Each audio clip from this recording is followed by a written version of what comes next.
The doom took Valyria in minutes, but the rest of Essos wasn't so lucky.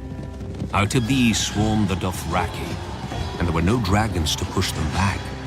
The Dothraki tide slammed first into the Sarnori, who called themselves the Tall Men, and whose ancient kingdom dominated the grasslands of Essos.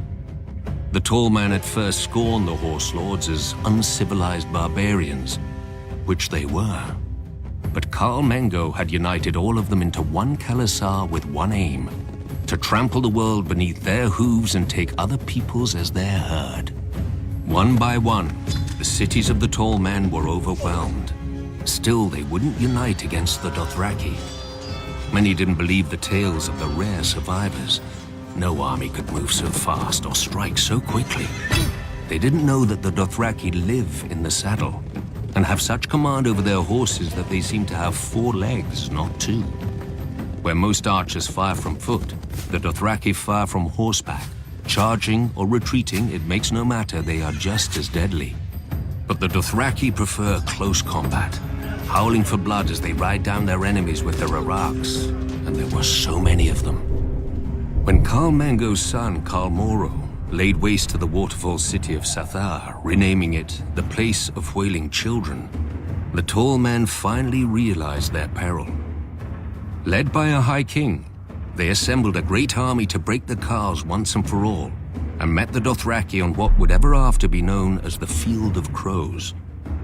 The 4 Khals commanded almost 80,000 horsemen between them. The Tall Men had 100,000 foot soldiers, 10,000 armored riders, 10,000 light horsemen, and 6,000 scythed chariots.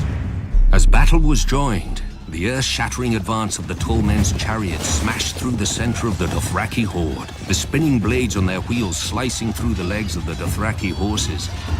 When one Khal went down before them, cut to pieces and trampled, his Khalasar broke and fled.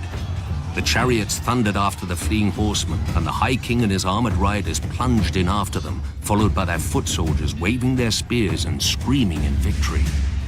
But it was a trap. The Dothraki were not fleeing, as the Tall Men realized when the Horse Lords suddenly turned their horses and unleashed a storm of arrows. 2 more Khalasars swept down on the Tall Men's flanks, but another attacked them from the rear, cutting off their retreat. Completely encircled, the High King and his mighty hosts were destroyed. The Tall Men had stood for thousands of years. Now the crows feasted on their corpses, as the Dothraki squabbled over their valuables. The common wisdom is that the Dothraki tide finally broke upon the spears of the Unsullied at Quohor, saving Essos from the Horse Lords. In truth, the days when the Dothraki could threaten the entire world had already passed.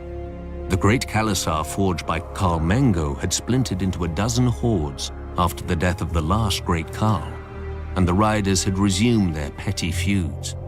The grasslands of Essos are now called the Dothraki Sea, but no more nations drown in it.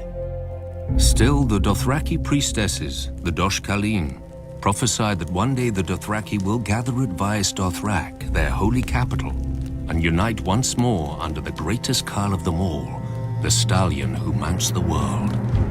He will lead their people to the ends of the earth and grind all nations to dust beneath them. I knew a Khaleesi who the priestesses said would give birth to this stallion. She didn't. No doubt the Dosh Khaleen had made the same prophecy before and will again. World conquest is an alluring dream, but few who dream it ever wake to its reality. Yet could the Dothraki, united behind one great leader, conquer the world? When I first came to Essos, I laughed at the idea. But now, most armies are either sellswords paid to fight, who often refuse to die, or peasants called up from the fields and hovels. How long would those armies stand against the charge of 100,000 screamers howling for blood? How well would boiled leather jerkins and mailed shirts protect them when the arrows fall like rain?